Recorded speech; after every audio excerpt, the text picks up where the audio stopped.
не покупай клетку. По сути, вот эти 20-23% это еще цветочки, 42% годовых.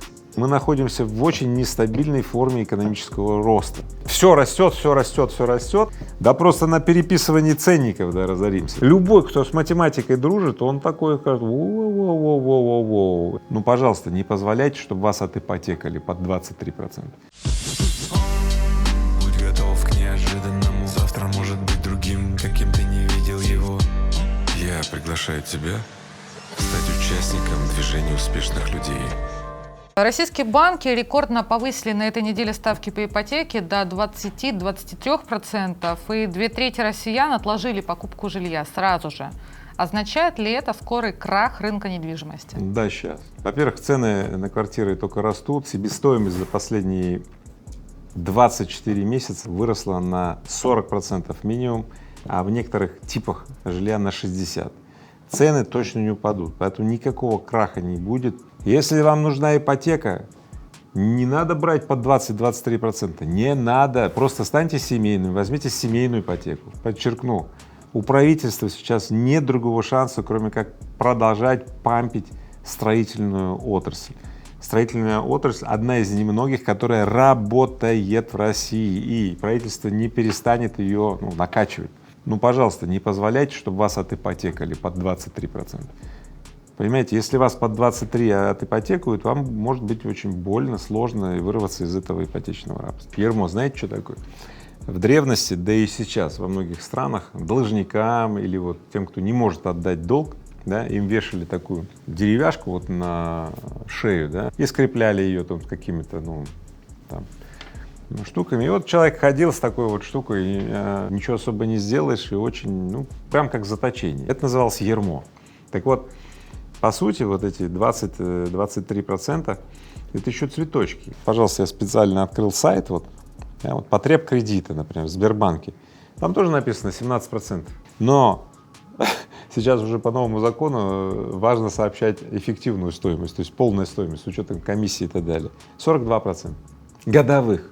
Поэтому, когда вам говорят ипотека 20-23%, пожалуйста, не верьте, это лобовая ставка, плюс есть еще комиссии, тыдым, и будет больше. Поэтому это ермо. Будьте внимательны. У россиян так устроено, что мы боимся больше кризисов, а не взять вот эту вот нагрузку. Если посмотреть сейчас, что происходит, слушайте, выдача потреб кредитов растет экстремально, выдача ипотечных кредитов растет, потому что россияне, они такие, их сложно остановить, понимаете, если можно брать, то они берут, вы знаете, да, если есть еще бутылка вина, то мы ее тоже допьем, понимаешь, мы остановиться не можем, мы вот так устроены, поэтому и в ипотечном кредитовании та же ерунда. Одно сейчас спасает, что в принципе рублей на рынке много, зарплаты индексируются, способность гасить кредиты выросла, реально. Но тем не менее, смотрите, 20-23% лобовая ставка, это просто катастрофа. Поэтому, друзья мои, остановитесь, как минимум задумайтесь, посмотрите этот выпуск внимательно, чтобы предостеречь себя от явно неоправданных или эмоциональных действий. Поехали. Многие со страхом ждали конца программы льготной ипотеки. Как вам кажется, почему? Во-первых, программа льготной ипотеки — это реально был мощнейший допинг для рынка недвижимости. Знаете, как тело развивается на допингах? Оно вроде развивается, но как только допинг выключает, тут же дисфункция, тут же травмы, тут же все рушится, поэтому все со страхом реально ждали. А именно участники рынка, потому что обычно, когда отменяют программу льготного, например, автокредитования, резко падает покупки автомобилей. То же самое на рынке квартиры, недвижимости и так далее. Реально много квартир стоит на корню, то есть стоит непроданных, незаселенных, в ожидании тех, кто возьмет льготный кредит, да, и из одного кармана государевого, да, переложит в другой карман государева, но только с процентами. И статистика показывает, да, резкое торможение в сегменте, где льготные ипотеки отменились в резке. Поэтому на самом деле мы находимся на таком пузыре, мы находимся объективно в состоянии, когда спрос снижается, и нам надо пережить это. Нам не надо сейчас совершать резких действий. Поэтому еще раз говорю, если ты готов послушать сейчас меня внимательно, то ты обезопасишь себя. Итак, какие перемены произошли на рынке жилья вот за время этой допинговой, вот экстремально допинговой программы огромного масштаба. Итак, первое. Появился значимый дисбаланс между первичкой и вторичкой. Цены новостройки в новых домах там могут стоить там на 20, 30, 50 и даже в 2 раза дороже, чем цены на вторичное жилье, которое вот рядом. Вот. Ну, конечно, этот дисбаланс, вот когда отменяют вот этот вот допинг, он вот, может вот экстремальным образом меняться, смотрите. То ли цены на первичку будут снижаться, то ли цены на вторичку будут повышаться. Вторая история, очень резко выросло количество каких-то, знаете, маленьких квартир, 26 квадратных метров, типа студии. Вот они выросли, эти продажи маленьких квартир, потому что девелоперы их строили, снижали метры, и на зарплату вот обычного человека можно было вот набрать, подкупить, сделать первичный взнос, взять вот эту ипотеку льготную и все, и купить квартиру, да, и девелоперы поддержали. Но с другой стороны, смотрите, это же явный перекос. Ну хорошо, купил человек такую квартиру, и чё? И живет, мучится. Какое качество жизни? А если у него семья, там, жена, дети? Вот они ютятся в этой квартире годами. Я считаю, это бич, вообще говоря, да. Надо с этим что-то делать, может быть, даже на законодательном уровне, знаете, запрещать, ну, возможность маркировать это как квартира, вот такие маленькие квартиры. И, кстати, я вам так скажу, в последнее время я и вижу эти тенденции. Поэтому, дорогие наши регуляторы, пожалуйста, запрещайте, пока законов там нет каких-то особых, ну, прямым образом запрещайте девелоперам строить такие квартиры. Не надо, надо задавать некий уровень, и вот этот вот второй пункт, там, выросшие продажи малых квартир, это вот наследие вот этого допинга, которое нам следует как-то переварить. Третье, выросли цены. От того, что кредиты стали доступнее, и очень много людей сказали, там бесплатные деньги или дешево, там налетает. Набрали кучу кредитов, и это, конечно же, привело к чему? К дефициту, к определенному перегреву, да, к повышенному спросу, и что? Цены тут же выросли. На 54% выросли цена вот за последний год, вот в новостройках Москвы, например. Просто я сейчас смотрю, ну, слушайте, дерьмовое жилье, которое маркировано бизнес-классом, а там даже вентиляции нет, и цена там 500 тысяч за квадратный метр. И сами девелоперы, они вот шутят друг с другом, говорят, вот надо же, говорит, вот ничего нет, вот просто выгоняем башню и так далее, маркетинг, картинки там какие-то делаем, да, все в лед. И именно благодаря чему? Льготной ипотечной программе. Вот сейчас ситуация охлаждается, я надеюсь, это приведет к нормализации, но наследие вот этого допинга будет еще долго на самом деле вот в жировых складках вот давать вот этот гнойник. Четвертое. Перегрев рынка кредитования. Ну, смотрите, какая статистика. В 2020 году доля льготной ипотеки от всех вот сделок была 24%, а в первом квартале 2024 года почти половина сделок. А теперь, внимание, ключевой вопрос. Смотрите. На первоначальный взнос брался потребкредит. То есть представляете, какой уровень закредитованности? При этом все по завышенным ценам. Вы понимаете? Любой, кто с математикой дружит, он такой скажет, воу-воу-воу-воу-воу. Именно поэтому девелоперы, когда вот спрос вот этот вот был, они такие, воу-воу-воу, ни хрена себе. Дело в том, что бизнесмены не рассчитывали на это, они реально просто чуть ли не охренели. А знаете, что потом было? Они в своих отделах продаж стали рассказывать, а вы, говорит, на первоначальный взнос можете потребу взять. То есть они нашли способ, как застимулировать еще больше. И вот этот вот вал позволил бизнесменам и предпринимателям еще больше завысить цены. Вы понимаете, да? Вот так вот. Так что перегрев рынок кредитования, ну, привел и к росту цен, и к тому, что люди залезали вот это в ярмо с азартом, с огоньком, и рынок потребкредитов тоже перегрелся. И более того, если вы набрали по вот этим ценам, по 500 тысяч за метр, взяв потребкредит, да, на первоначальный взнос и так далее, вы посмотрите по финансовой модели, если вы будете сдавать даже по тем ставкам, которые сейчас есть, ну, например, для Москвы, когда у вас вернутся инвестиции? Будьте, друзья мои, внимательны, пожалуйста, не ведитесь на дешевизну. Знаешь, не гнался бы ты поп за дешевизной. Помните такую поговорку? Или забыли? Друзья мои, перегрелся рынок кредитования, объективно это тоже гнойник, который нам следует, ну, первое, учитывать, обходить. Ведь если ты вляпался в этот гнойник, ну, блин, успей, ну, вырваться оттуда, Но уж если вляпался конкретно, то сиди и не чирикай тогда, и не заражай других вот этим гнойником. Друзья, всем привет! Меня зовут Игорь Рыбаков. Я приглашаю вас на бизнес-форум, который пройдет 9 августа в Минске. Там, на одной площадке, соберутся спикеры из разных стран и бизнес-сообществ. Я убежден, что у каждого из вас есть все необходимое для достижения самых амбициозных целей. На форуме я поделюсь своим опытом создания компании Технониколь, которая сегодня является номер 2 в мире и номер 1 в России по производству каменной ваты. Имеет годовой оборот 280 миллиардов рублей, 60 заводов и экспортирует продукцию в 100 стран мира. Я расскажу вам, как мы с моим партнером Сергеем Колесниковым развивали компанию, покупали первые заводы, искали сподвижников, учились у наставников, находили выгодные конфигурации в партнерстве. Конечно же, ставили большие цели, и вы узнаете 10 правил успеха, которые помогли нам достичь таких высот. Приходите на форум 9 августа в городе Минск, там вас ждет много полезных инсайтов, практических советов и, конечно же, вдохновляющих историй успеха. До встречи в Минске!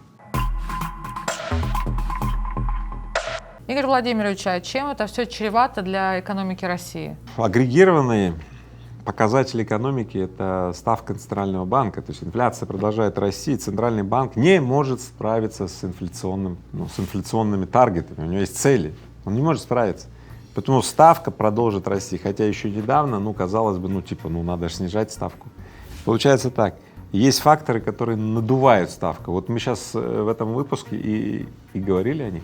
Ведь самое интересное, я же говорю, льготная раздача этих ипотек привела к тому, что девелоперы и застройщики просто повысили цену, и создалось огромное перекачивание денег в строительную индустрию, да, ничем экономически не обоснованное. В результате, да, инфляция увеличивается, то есть надувается пузырь. То есть, а что такое инфляция? Смотрите, все дорожает. Спрос на строительные материалы, растет цена. Окей, я знаю, что вот, например, цена на минеральную изоляцию, каменную вату растет, на экструзионный пенополистирол растет, на все растет. Вот. В результате, смотрите, все растет, все растет, все растет. А что это? Инфляция. А у Центрального банка есть показатель инфляции, и он, чтобы ее таргетировать, он обязан поднять стоимость денег. Теперь вот уже ожидается, что ставка будет уже не 16%, а 17%, может быть 18%. А к чему это приведет? К очередному повышению стоимости ипотек, потребительских кредитов и так далее. Итак, мы входим в такое, пока еще не пике, но такой, знаете, надувающийся пузырь. Это такой сильно инфляционный пузырь. Но я вам так скажу, рядом соседняя Турция.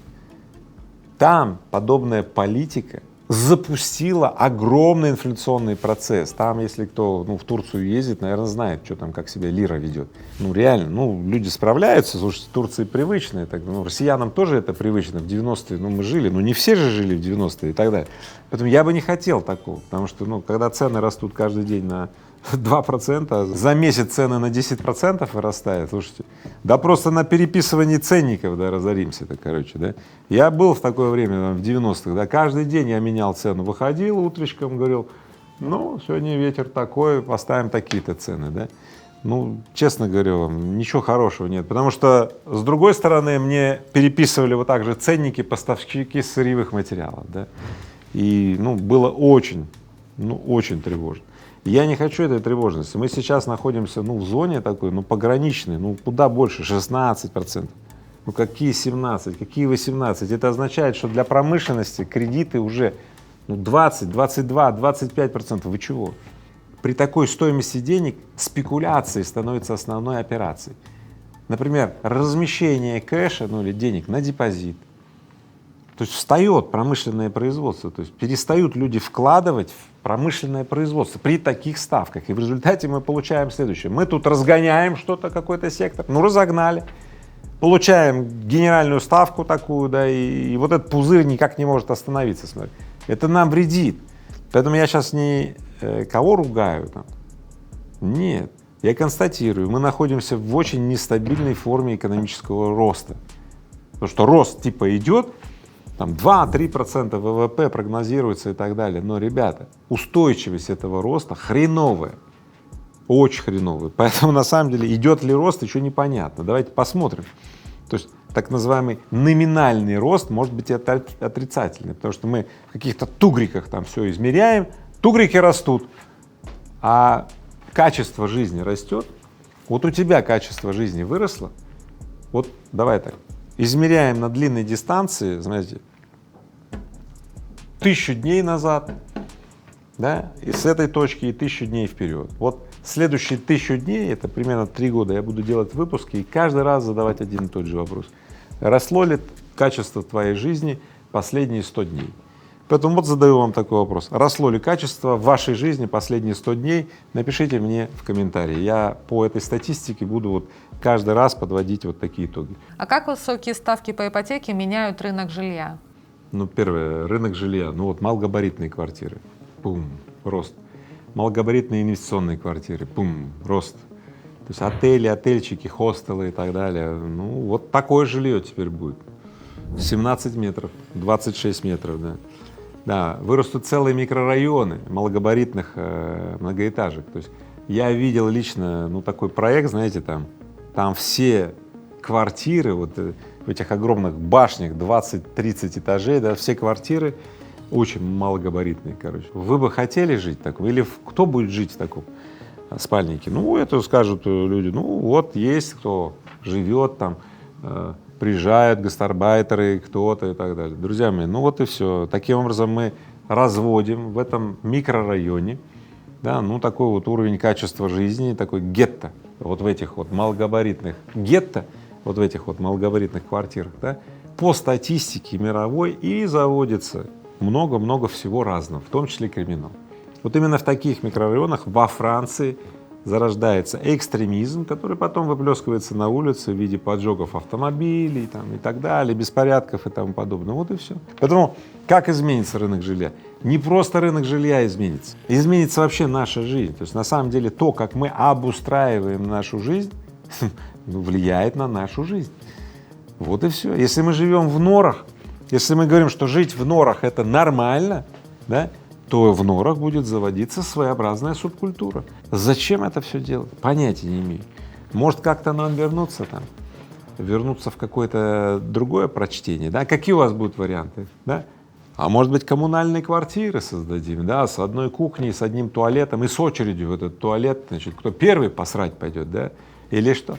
А может быть, мы какие-то другие подходы, может быть, все-таки применить подходы, которые известны в мире под очень звучным слоганом «Города будущего», где в основе лежит образовательный код, где школа становится центром социума, да, где, ну, люди не делят друг друга на тех, кто живет в дешевом гетто, и тех, кто в дорогом. Люди живут в социуме, люди по-другому живут. Я специально сделаю выпуск про города будущего, и, может быть, здесь немного расскажу. И, может, даже ссылку оставлю для вас, чтобы вы вот специально прошли и посмотрели, что такое города будущего. Важное объявление, друзья мои. У меня появилась площадка, на которой я публикую эксклюзивный контент. Если раньше в Ютубе я делал так называемый эксклюзивный контент, который раздавался потом на все площадки, то теперь не так. Теперь есть площадка в ВК, где у меня эксклюзивный контент. Там ты сможешь найти, первое, готовые бизнес-инструкции, готовые бизнес-модели, ну и, конечно же, мои комментарии Игоря Рыбакова на самые важные события в нашей стране и в мире. Подписывайтесь по ссылке в описании, ставьте колокольчик, скачивайте приложение ВК-видео, чтобы было гораздо удобнее. Ну и, конечно, будьте в актуальности, будьте на связи со мной. Каким может быть выход из сложившегося тренда? Выход один. Если ты хочешь купить жилье, не покупай клетку, не покупай спальный шкаф. Это раз. Второе, перед тем, как ты будешь попадать на кукан вот этой вот обусловленности рекламы там, да, или соседей, которые уже вляпались, до этого послушай этот выпуск. Посмотри выпуск про города будущего Ольги Благовещенской. Познакомься с городами будущего, познакомься с гранд-профессором бизнес-практики Владимиром Седовым, И он создал Доброград, ведущий город будущего сегодня здесь, в России. Мы с ним год назад решили сделать доступным, чтобы тебе была возможность подключиться к этим новым практикам, и мы с ним создали вот этот научно-образовательный центр на базе МФТИ. Мы все делаем и будем делать, чтобы вот эти новые подходы стали известны, но начать надо с одного: не покупай то, что тебе сейчас навязывают. И еще обильно посыпают этим, что вот налетай, а то вот подорожает или вообще кончится. И изучай альтернативный подход.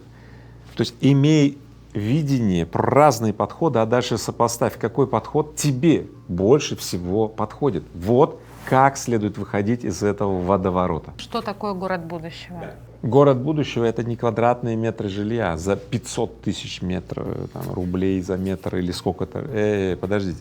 Город будущего — это то, что необходимо для качества жизни. Первое. В городе будущего есть высокотехнологичные рабочие места, на которых зарплата начинается от 150 тысяч рублей. Минимум. В этом городе любое рабочее место минимум 150 тысяч рублей. Тем самым у города будущего есть экономика. Да, любой житель этого города может ходить в кафе, предприятия обслуживания и так далее, и не ютиться в каком-то дешевом гетто в малогабаритных квартирах, а живет здесь же, в городе будущего, где добрососедство между людьми, в основе него лежит следующее: школа как центр социума. Дети объединяют взрослых. Это не просто квадратные метры, где селятся те, кто мог себе позволить, твою мать, льготную ипотеку, или те, кто там заработал, или так далее. Города будущего — это иной способ жить. Как накопить на такое жилье? Есть простейший алгоритм: поставить финансовую цель, определиться со своей стратегией, заняться бюджетом, то есть, грубо говоря, перестать платить за то, что не приближает тебя к цели. Так, если по большей части, да. Увеличивать свой доход — это естественно, как бы это ни звучало банально, однако концентрация на том, чтобы экономить, дает значимо меньший эффект, чем концентрация на том, чтобы каким-то образом диверсифицировать или увеличивать свой доход. И, конечно же, повышать компетенцию, потому что компетенция и твоя способность выходить за рамки предыдущих убеждений, да, это способность и расширять доход, а также построить лучшую стратегию. Одним из самых важных элементов этой стратегии является твое окружение, твоя конфигурация людей рядом. Кто тебя окружает рядом? И именно они тебя либо предостерегают, либо поддерживают, либо вдохновляют, либо наоборот опускают, опустошают, аннигилируют и вообще подавляют, да, вот кто рядом с тобой. Поэтому я хотел бы так сказать: не копите на свое жилье, окружите себя людьми, рядом с которыми вы обретете качество жизни, и это ключевой вопрос, потому как линейный ответ на вопрос копить на свое жилье, скорее всего, придет к тому, что ваши деньги, которые вы скопите, окажутся в руках жуликов или уйдут опять на завышенные ставки квадратных метров квартир по какой-нибудь рекламе, вызывающей сильнейшие эмоции. Кстати, вам будет интересно знать, что я же тоже попадался на рекламу. Такую, которая, потом думал: боже мой, как я туда попал и так далее. Еще раз говорю, не копите, не ставьте себе ложную цель, да? Окажитесь в окружении людей, да, среди которых ваше качество жизни может стать другим, нежели сейчас. И накопления произойдут сами собой. И не только накопления, изменение вашего мировоззрения произойдет, и в финансах тоже. А прежде чем я уже закончу этот выпуск, я вас все-таки порадую. Есть хорошая новость, друзья, есть. Весь выпуск был такой тревожный, напряженный, и есть о чем тревожиться, я сразу скажу, есть. Но есть и хорошие новости. Хотите? Да, ипотека льготная отменена, но до 30-го года, до 2030 года продлена семейная ипотека. Поэтому если вы хотите не под 8%, как раньше, а под 6%, то станьте семейными. Станьте семейными, заводите детишек и так далее, у вас есть все шансы, пожалуйста, взять ипотеку, взять квартиру и так далее. Семья — это прекрасно, это круто. Второе. Продлена программа льготного кредитования для айтишников под 5%, не под 8, а под 5%. Правда ли, хорошая новость, опять налили дополнительных денег айтишникам. Ребята, ставайте айтишниками. Есть дальневосточная ипотека, друзья мои, под 3%. Хотите, давайте надуйте на Дальний Восток, пожалуйста, 3%, а там квартиры и так далее. Сейчас столько девелоперов устремились на Дальний Восток именно по этой причине, пожалуйста. Поэтому давайте так, я дальше и просто не буду говорить, но смотрите, сколько хороших новостей. Я хочу закончить этот выпуск на хорошей новости, вот вам и отгружаю. Поэтому в целом, давайте так, тот, кто ищет, тому воздастся, тот найдет. Вот вам, держите хорошие новости, и вот с этим хорошим настроением мы заканчиваем этот выпуск, и давайте вместе размножать хорошее, и пусть плохому места не останется. Будь готов к неожиданному. Завтра может быть другим, каким ты не видел его. Я приглашаю тебя стать участником движения успешных людей.